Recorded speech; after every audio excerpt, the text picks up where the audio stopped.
Hello and welcome. This is Mouse Gunner, and we're back with some more Automation the Car Company Tycoon game. Continuing on with the campaign roleplay of the Edison Car Company in 2011. And we are finally wrapping up the model year of 2011. And honestly, this model year has been a frustrating experience for me. Due to the unstable nature of the current build of the game, I have had to rebuild every single model in this year period. And that is a total of 1, 2, 3, 4, 5, 6, 7, 8 models. I have had to rebuild every single one of them more than once because of the unstable nature of the game. I have had several of my models wiped out when a update came out to fix a bug, and that fix caused every single model that I had built for this year period while that bug was going on to be corrupted and unusable. With my last two models, the Shooting Star and the Comet, a bug occurred. Well, for the Shooting Star, it occurred during the factory setup. I was setting up the factory for the production of the model, and at some point during that setup, the game crashed, and it crashed hard. I had to go through the task manager and end the automation application because it had totally locked up. And when I loaded back into the game, that model was pretty much unusable, and I had to start all over again. Well, the Comet, I really don't know what caused the crash, but I built the model, seemed like it was working. I came in to do a video recording of it. I tried to load it up, and it wouldn't load, and it just crashed out the game again. And so every time I tried to load up any trim of this model, it would just crash, and I ended up having to, again, delete the model and rebuild it over again because of that issue. So I hope you can find my frustration understandable, considering how many hours I have wasted making models that I have just had to rebuild again because of crashes. In any case, let's go ahead and load up the base trim of the Comet. Fingers crossed it actually loads in here. Okay, success. In any case, let's go ahead and hop into the body and chassis setup. So the chassis is a monocoque chassis made out of AHS steel. I have mid-longitudinal for the engine placement. This body allows you to either be mid-engine setup or rear-engine setup. Double wishbone front suspension and double wishbone rear suspension, and aluminum panel material. As far as the styling goes, honestly, I kept things roughly the way they were the first time I built this, but maybe I slapped together a little bit more hastily. But, I tried to make things look, somewhat decently. The drive type is longitudinal rear-wheel drive. And taking a look at the engine, this is the same engine that we used in the Shooting Star, just a variant of that engine. So with the Shooting Star, we used the SSNA6 variant, and this one we are using the CNA6 variant. So just as a reminder, this is an aluminum silicone block and head V6 with a 3.6 liter displacement, dual overhead cam, 4 valves per cylinder, and VVL. We have a billet steel crank, I-beam steel conrod, and lightweight forged piston. Compression comes in at 12, cam profile at 38, and VVL profile at 65, VVT all cams. This is naturally aspirated. The fuel system is a direct fuel injection with throttle per cylinder setup, standard intake, and super fuel type. Fuel mixture comes in at 14.5 and ignition timing at 67 with the RPM limit at 7,900. This uses long tubular exhaust, dual exhaust setup with 2¼ inch exhaust diameter, high flow 3-way cat, and a straight through muffler. The end result of that is 338 horsepower and 262 foot-pounds of torque. So hopping into the trim setup here, we have a sequential dual clutch 6-speed gearbox with the sixth gear going beyond the estimated top speed for a little bit better fuel economy. So the end result of that is 25.6 miles per gallon, which is really honestly not bad for a sports car, and a 0-62 time of 4.7 seconds with wheel spin coming in at 4.2%. We have an electric LSD for our differential. Tire setup is sports compound road with 18-inch rims, 235 tire width up front and 295 in the rear. And we do have some rim offset to fill out the chassis. We have alloy rims, and the rim that style that I chose was this one here. Moving on to the brakes, we have a solid disc 2-piston in the front and vented disc 1-piston in the rear. Now, honestly, a 1-piston brake in the rear doesn't make a whole lot of sense for the type of vehicle that this is, but with the limitation of the way that the brakes work in the game, if I were to switch to a 2-piston setup, which would be a little bit more realistic, I get penalized pretty severely for it because I'm quote-unquote over-braking. So I instead have to go to a more unrealistic setup and do a single piston in the rear. Moving along, we have a fully clad under tray, and the cooling airflow is set up to be roughly 10 above required. For the interior setup, we have 2 seats, standard interior, premium infotainment with power steering, ABS, traction control, and electronic stability control as standard with standard safety. For the suspension setup, I have active sport springs, adaptive dampers, and a passive sway bar. This is my overall suspension setup. And hopping into the test track, we have a top speed of 196.2 miles an hour, weight coming in slightly over 3,300 pounds. Weight distribution is quite rear heavy. And cornering Gs, though, are quite good, so I expect this to be a very strong performer. I believe the shooting star with the V6 was 1 minute 25. So let's see if we can outperform that. And we do by a good margin, 1 minute 21.50. All right, let's go ahead and jump into the next trim, which is using a V8 engine, but otherwise more or less the same. So let's take a look at that engine. So again, this is a variation of the engine used in the Shooting Star. So with the Shooting Star, we have the SS8 engine. At this time, we're using the C8 engine. So this is a V8 engine with an aluminum silicone block and head, 5-liter displacement, dual overhead cam with 4 valves per cylinder, and we have VVL. We have billet steel crank, I-beam steel conrods, and lightweight forged pistons. Compression comes in at 12, cam profile at 30, and VVL profile at 64. We have VVT all cams. This is naturally aspirated, and we have direct fuel injection for a fuel system with a throttle per cylinder setup, standard intake, and we're using super fuel. Fuel mixture comes in at 14.8, ignition timing at 54, and the RPM limit is set at 7,700. Exhaust is long tubular, dual exhaust with 2.5-inch exhaust diameter, high flow 3-way cat with a straight through muffler. The end result of that is 455 horsepower and 357 foot-pounds of torque. Moving on to the gearbox. Again, this is a 6-speed dual-clutch sequential gearbox with the 6th gear going beyond the estimated top speed for fuel economy. So we end up with 24.6 miles per gallon. Again, pretty darn good for as powerful of a V8 engine this is. 0 to 62 time comes in at 4.1 seconds. Wheel spin is at 5.4%.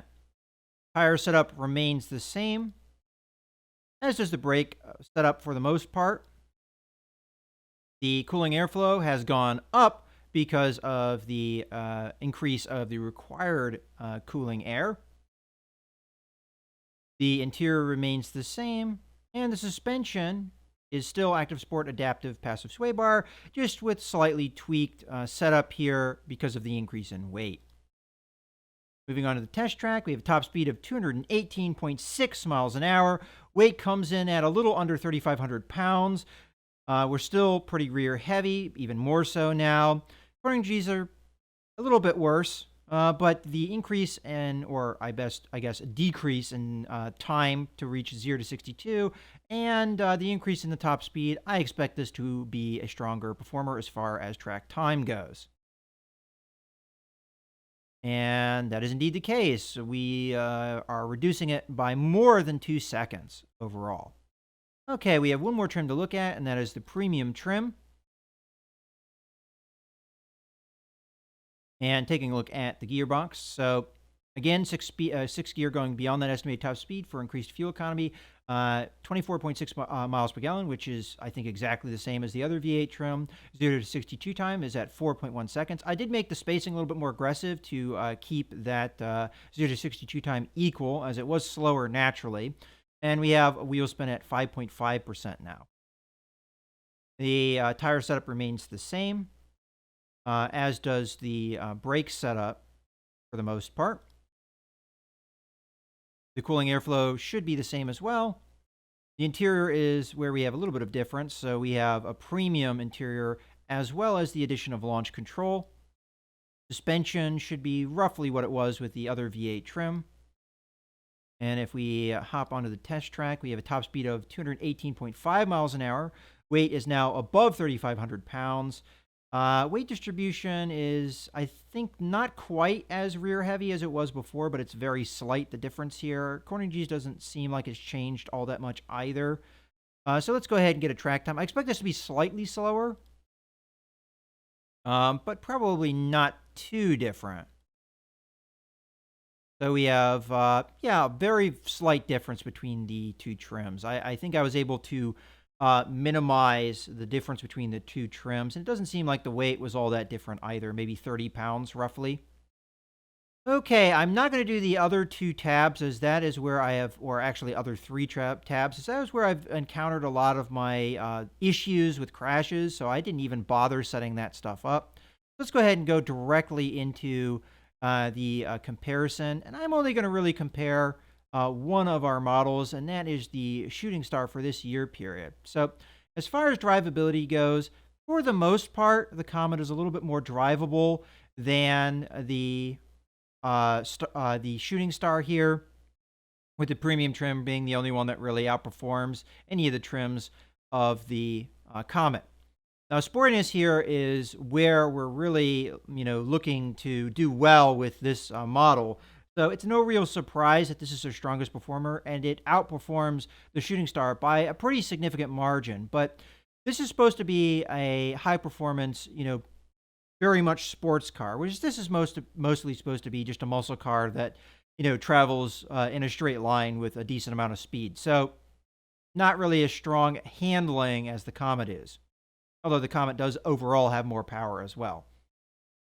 Comfort-wise, this is also a decent performer, outperforming the Shooting Star pretty decently there. I mean, premium-wise, we're pretty close, but even comparing the Comet to, for instance, the Star here, we definitely have increased performance, but you have to consider that the premium infotainment system is standard.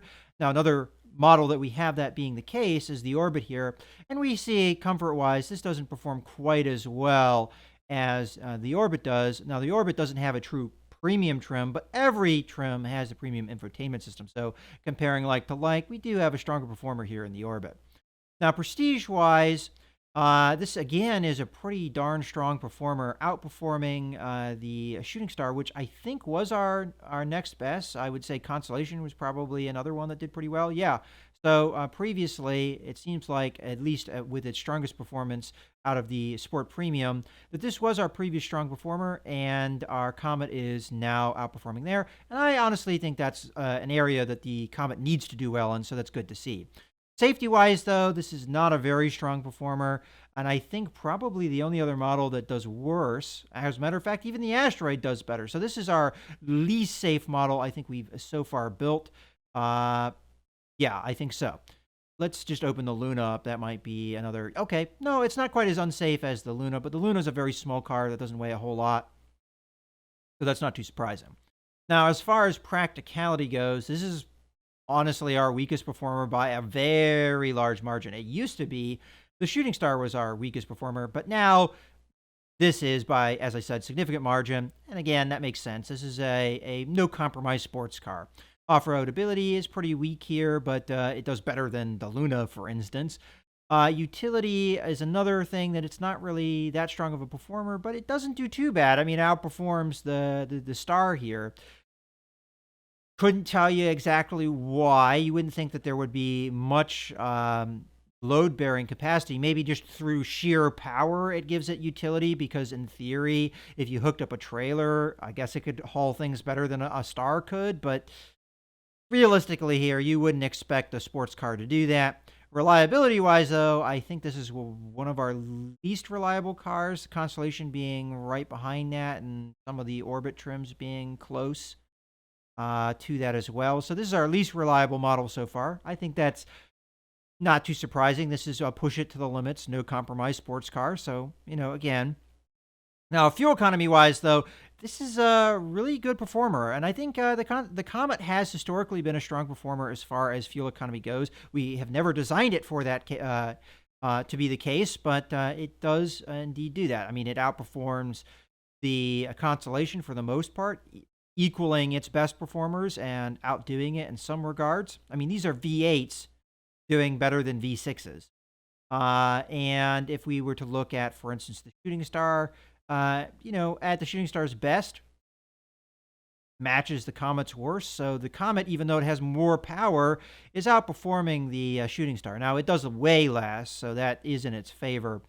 It doesn't do as well as the Star or the Luna, but the Luna and the Star, were built to have better fuel economy. It's going to be hard to do that. Weight-wise, this is one of our lighter vehicles, the Luna being probably the only model that is lighter, although we do have a trim here with the Star that is lighter than the trims of the Comet here. Emissions-wise, this vehicle does not too bad either. I think with the Shooting Star, it's not quite as good. The Shooting Star does a little bit better than the Comet, but, if we compare it to the Asteroid or the Constellation has some stronger performers, but some worse performers. Like, for instance, the V8s here. We have at its worst 183 versus our more powerful V8s here producing at worst 106. So I would say decent performance for the most part. Now, production units wise, I wouldn't be too surprised if this is one of the highest production unit vehicles that we have. I think our previous one was the Asteroid, and the Constellation was another one that had a lot of production units. This one exceeds both of those, it looks like. So at our lowest, we're at 119, which matches the highest that we got with the Asteroid, which we kind of artificially inflated the price and the production unit cost of the Asteroid. But at its highest, we are, higher than anything else that we have. So this is one of our highest production unit vehicles, and honestly, that makes sense. And cost-wise, this is one of our highest cost ones as well, although we have a number of trims that outdo it for the Asteroid. Constellation, not so much. So again, we have artificially inflated the price of the Asteroid, but it is definitely more expensive than the Comet. And otherwise, I think this is our most expensive trim if you ignore the Asteroid. In any case, that wraps up our look at the Comet as well as the 2011 model year. I hope you guys have enjoyed. This is Mouse Gunner signing out.